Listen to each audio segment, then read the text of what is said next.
fais une interview avec MCE. Ok. Bonjour, c'est Nora Hawk pour le format un seul sur MCE. La seule série, pour moi, s'il devait en rester qu'une seule, ce serait Dark sur Netflix. Parce que c'est une série qui a une identité très particulière, qui forcément parle de science-fiction, mais qui vient aussi poser des questions assez scientifiques sur le voyage temporel, et c'est quelque chose qui me parle énormément. Christopher Nolan. C'est un des premiers réalisateurs qui m'a introduite au genre que je pratique aujourd'hui, la science-fiction. Et surtout, je trouve que ça va vraiment poser des questions sur l'avenir. C'est plus que juste on met dans un univers et c'est terminé. Forcément, l'inspiration du moment en termes de réalisation, c'est Justine Triet. Parce qu'elle a vraiment prouvé que le cinéma français avait énormément de valeur aux yeux de l'international. Je m'identifie un peu à tout, j'ai toujours un peu le schéma d'une jeune fille qui se retrouve un peu dans une société qui lui correspond pas trop. Je pense qu'on a tous eu ce moment où il y a eu des trucs, on s'est dit qu'on avait envie de les changer. Mais récemment, j'ai fait un court-métrage où c'est une jeune fille qui se retrouve un peu plongée dans l'espace et elle se retrouve vachement impuissante suite à la destruction de la Terre est détruite pour des raisons écologiques et ça, je sais que c'est quelque chose que je ressens beaucoup quand je vois un petit peu les désastres écologiques qui peuvent se passer et que j'ai l'impression de rien pouvoir y faire. Je ne sais pas ce que tu vas découvrir là-bas, j'ai aucune idée, mais...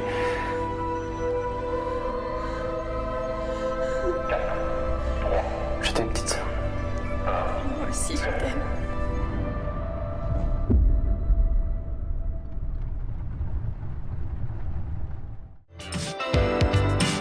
Un des courts-métrages que je cite souvent, et pour moi ça a été vraiment le plus intense et c'est resté le plus intense, c'est un court-métrage que j'ai repris dans l'univers d'Hunger Games.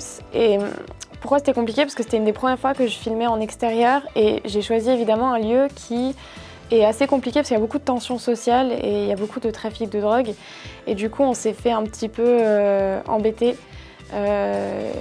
Et ça a été beaucoup d'agressions verbales, tout ça. Donc en fait, pendant le court-métrage, quand on a des têtes vraiment stressées, c'était parfois vraiment des vraies prises.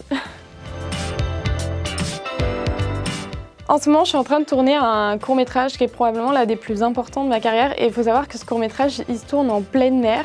Et en l'écrivant, j'avais pas du tout anticipé qu'en pleine mer, en plus c'est de nuit, il ferait moins 15. Non, il fait pas moins 15, mais il fait peut-être 5 degrés dehors la nuit et l'eau elle est vraiment à 15 degrés.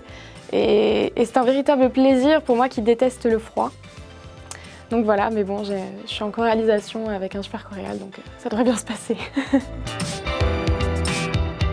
Je pense qu'un des faits les plus marquants, en tout cas dernièrement, c'est avoir vécu la précarité étudiante. Je pense que c'est quelque chose qui est énormément vécu par énormément d'étudiants en France. Et moi, mine de rien, ça m'a permis de pouvoir faire ce que je fais aujourd'hui parce que du coup, je me suis dit, ok, avec rien, qu'est-ce que je peux faire? Et ça m'a prouvé aussi que dans des situations difficiles, on peut, en essayant de s'en sortir, vraiment arriver à des fins très très heureuses. Moi, je suis très contente d'avoir vécu ça. Ça m'a permis aujourd'hui de découvrir le cinéma et peut-être que je ne l'aurais pas fait sans vivre ça.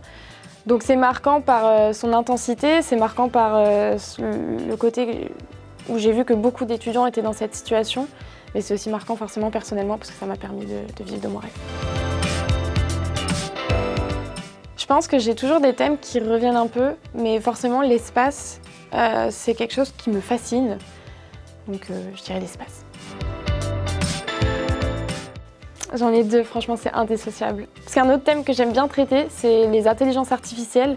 Et de base, c'est quelque chose qui n'était pas très courant il y a 5 ans, on en parlait, mais c'était pas une réalité. Aujourd'hui, ça devient une réalité et je trouve ça trop cool de faire des trucs d'anticipation sur des phénomènes comme ça qui commencent à se développer et inquiéter, voire des fois juste apporter énormément de bien aussi à l'humanité. Donc je pense que je garderai les yeux aussi. Du coup, je joue souvent des personnages un petit peu futuristes et un accessoire vraiment très débile, mais qui me permet de me transformer un peu, c'est que j'ai acheté des petites LED d'aquarium où on peut choisir des couleurs, donc bleu, rouge, vert. Et en fait, moi, je me le colle sur le front et en me le collant, je me fais un peu passer pour un robot. Et ce truc-là, il m'a servi des tas et des tas de fois dans des courts-métrages et on ne dirait pas que c'est quelque chose d'un peu cheap qu'on achète à Truffaut, quoi.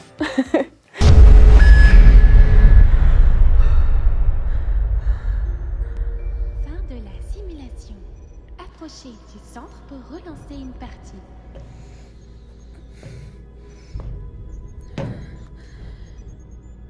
Comme je le disais, de nos jours, l'amour est artificiel.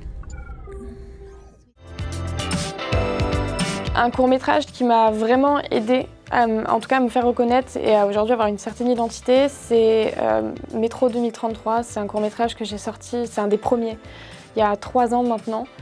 Et c'était basé sur le jeu vidéo et le livre Métro 2033 justement. Et les gens étaient super surpris de voir quelque chose d'assez futuriste sortir sur les réseaux sociaux. Donc celui-là, il avait énormément marché et les gens ont vraiment adhéré à mon envie de faire de la science-fiction. Bonjour et bienvenue dans le métro 2033, le métro de demain. Veuillez présenter votre titre de transport en déposant votre doigt sur le scanner. Va-t'en! Une peur qui s'est avérée tellement de fois réelle, c'est de ne pas appuyer sur le bouton enregistrer. Parce qu'en plus de faire des vidéos, je suis très à l'ouest parfois et j'oublie d'enregistrer. Donc après 5 heures de tournage, c'est un véritable plaisir. Ah, c'est horrible. Surtout que des fois, il n'y a qu'une prise. Tu sais, il y a des décors qu'on peut utiliser qu'une fois. Il y a le temps qui est limité. Bon, bah, c'est pas grave, on recommence. Faire, c'est un conseil qui est super débile, dit comme ça, mais je pense qu'aujourd'hui, on a les outils pour pouvoir faire des films, même si c'est pas les films qu'on s'imagine au cinéma.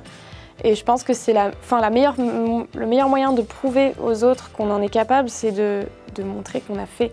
Pas seulement de faire des scénarios, de les écrire, de dire ça pourrait être génial, c'est de carrément arriver avec un book. Ce qui avant n'était pas du tout possible parce qu'une caméra, c'était hors de prix.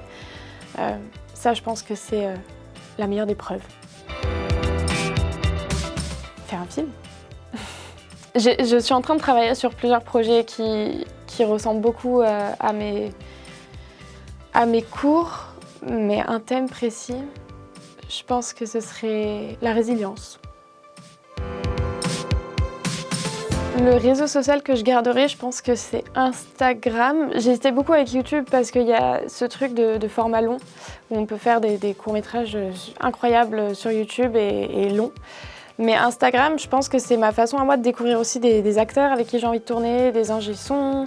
C'est vraiment un réseau qui va mixer la création, où on s'intéresse beaucoup au visuel et on ne consomme pas trop rapidement, je trouve, les contenus. Et en même temps, ça nous permet de rencontrer des gens.